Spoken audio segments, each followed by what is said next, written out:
Hai kawan, di sini saya akan merangkum alur film yang bercerita tentang keluarga gangster di Birmingham, Inggris yang bersetting waktu pada tahun 1919.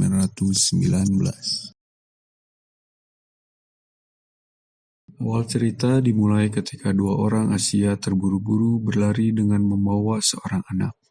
Sedangkan di luar ada sosok pria yang menunggangi kuda hitam. Dia adalah Thomas Shelby, atau Tommy Shelby dan kudanya, Mogham Boy. Orang-orang yang melihatnya segera berlarian. Tommy datang untuk menemui perempuan tadi.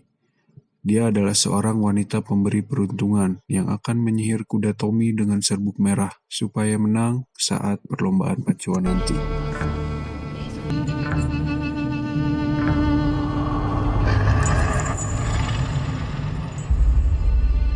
They're doing a magic spell to make her win a race.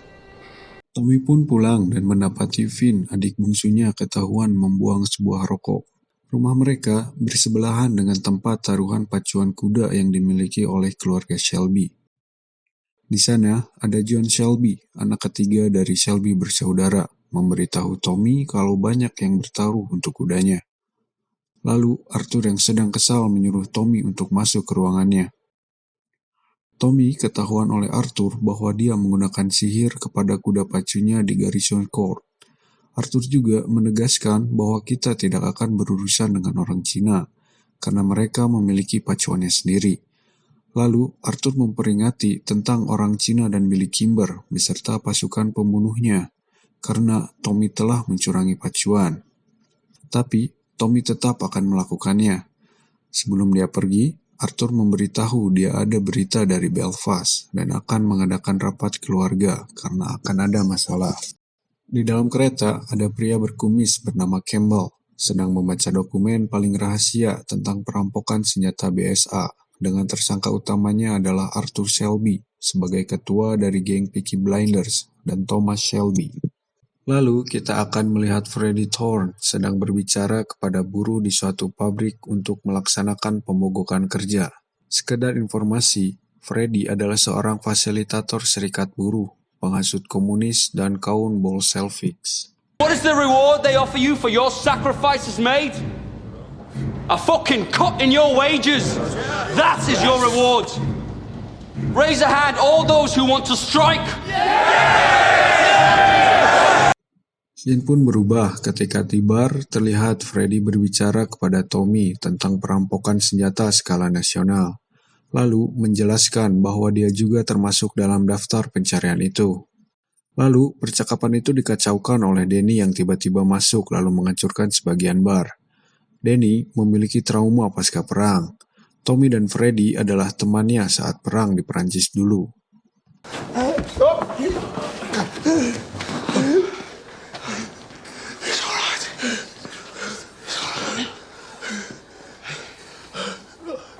Oh hell, did I do it again? Akhirnya semua keluarga berkumpul termasuk ada Shelby, anak keempat dari Shelby bersaudara. Terkecuali Finn yang tidak ikut rapat keluarga karena masih kecil dan hanya bisa mengintip di balik pintu. Rapat hanya singkat membahas tentang kedatangan Inspektur Campbell dari Belfast yang akan menjadi ancaman bagi Peaky Blinders. You know so bloody much. Because I asked the coppers on our payroll. And why didn't you tell me? I'm telling you. Setelah pertemuan keluarga, Tommy menemui Bibi Paul di gereja. Bibi Paul tahu ada yang disembunyikan oleh Tommy. Setelah dipaksa bicara, akhirnya dia mengatakan dengan asumsi bahwa anak buah dia sedang mabuk yang harusnya mengambil peti berisi 4 motor. Mereka malah mendapati peti berisi 25 senapan mesin Lewis, 10.000 amunisi, 50 senapan semi-otomatis, dan 200 pistol dengan peluru. Benda itu berada di pelataran Charlie Strong, paman dari Tommy. Mendengar itu, Bibi Paul marah dan berkata bahwa hal itu yang menyebabkan polisi baru datang dari Belfast. Bibi Polly menyuruh Tommy untuk membuangnya ke tempat yang tidak bisa ditemukan oleh polisi. You're a bookmaker, a robber, a fighting man. You're not a fool. You sell those guns to anyone who has use to them. You will hang. Di bawah jembatan ada bertemu Freddie. Mereka berdua ternyata sedang menjalin asmara. Mereka sedang bercakap-cakap tentang kedatangan polisi baru dari Belfast. Lalu, Adam memperingati Freddy untuk membakar buku-bukunya dan berhenti membuat pidato, karena dia seorang komunis yang akan menjadi target penangkapan. Besoknya, terlihat perempuan bernama Grace berambut kuning sedang berjalan menuju bar. Dia mendatangi pemilik bar untuk mencari pekerjaan. Tapi pemilik bar menolaknya, karena dia terlalu cantik. Untuk meyakinkannya, dia melakukan apa yang dia bisa, termasuk bernyanyi. Akhirnya, dia bisa diterima bekerja di sana. For night in Valley Ground, I would swim over the deepest ocean. Di lain tempat, Arthur sedang di bioskop bersama 2 orang perempuan. Tidak lama kemudian, dia ditangkap oleh sekelompok polisi, lalu dibawa ke sebuah ruangan.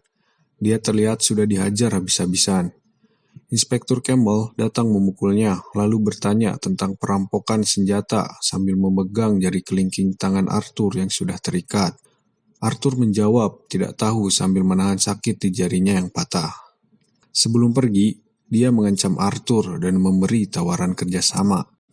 Arthur pun pulang dan dirawat oleh keluarganya. Dia bercerita tentang kejadian yang dialami saat itu, termasuk inspektur yang dikirim langsung oleh Mr. Churchill. Besoknya, Danny yang trauma ketakutan hingga duduk di sebuah toko. Pemilik toko itu menyuruhnya pergi dengan ancaman sebuah pisau. Danny yang melihat itu panik, lalu membalikannya hingga pemilik itu tertusuk mati dan disaksikan oleh 2 orang.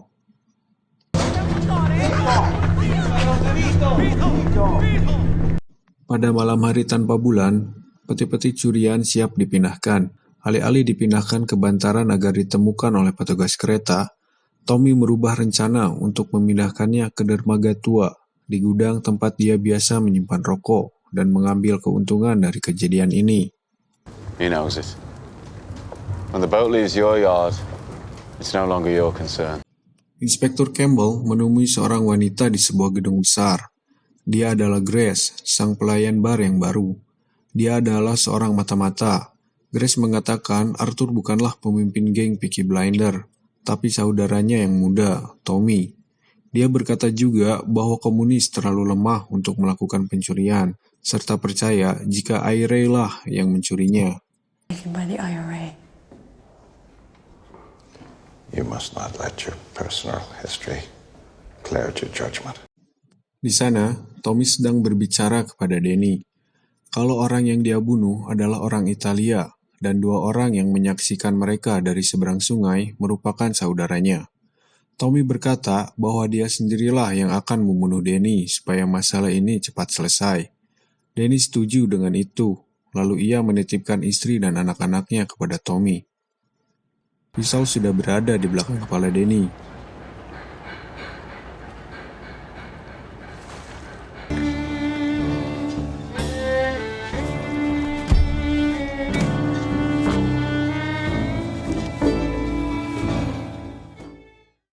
Plot twist-nya adalah Danny tidak mati. Tommy berhasil mengelabui mereka dengan trik mengganti peluru dengan otak kambing. Kata Charlie, sekarang Danny anggota Peaky Blinders dan mendapat misi dari Tommy menuju London.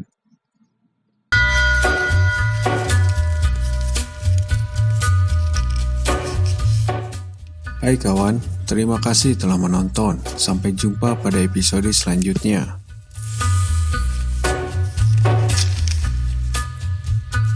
Take a little